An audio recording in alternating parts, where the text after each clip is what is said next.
Hi, magandang araw po. Gusto po ba ninyong magtanim ng lettuce pero wala kayong enough space? Sa mga bote po ng soft drinks ay pwede naman. Ganon din po sa mga bote ng mineral water o kaya po sa paso. Wala kang sa Metro Manila ka nakatira, pwede po kayong magtanim tulad po ng aking ginagawang pagtatanim, tulad po nito. So ayan po yung iba ko pang mga tanim. Ito ay ready to harvest na itong mga to. Yan, ready to harvest na yung mga yan. Tapos merong ready to harvest, merong pang bagong tanim pa lang, ano? Iyan naman ay nasa mga 10 days ng aking may transplant. Kita po niyo, ang gaganda po nila, no? Green na green at matataba po sila. Meron din po tayo sa paso. Sementadong kalsada, nakapagtanim po tayo, no? Ayan.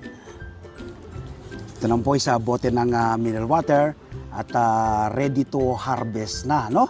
Ang gaganda po, fresh na fresh kapag gusto ka pong kumain ng lettuce. So kukuha lamang po sa inyong garden, from garden to table. Ano? Lagi ko pong sinasabi bakit ka pa bibili kung pwede naman po kayong magtanim. Tulad po ng aking ginagawang pagtatanim ng ganito. Ano? Ano po bang makukuha po ninyo kapag kayo nagtatanim ng sariling pagkain? Una po, makakatipid ka. Pangalawa, masustansyang pagsasaluhan ng buong pamilya. At pangatlo, makakatulong ka sa pagpreserba sa ating inang kalikasan. Nawa po mula ngayong araw na mapanood ko, magtanim rin po kayo ng lettuce, iba't ibang uri ng gulay, mga green leafy vegetables, sa mga bote, no? ng soft drinks, bote ng mineral water, sa paso, sa timba, no? Yung pinaglagyan po ng pintura, no? Yung timba, madalas ay tinatapon lang po yun o kaya binebenta, no?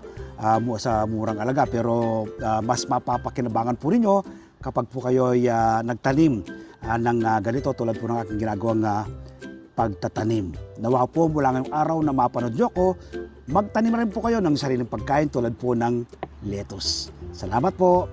Happy farming and God bless.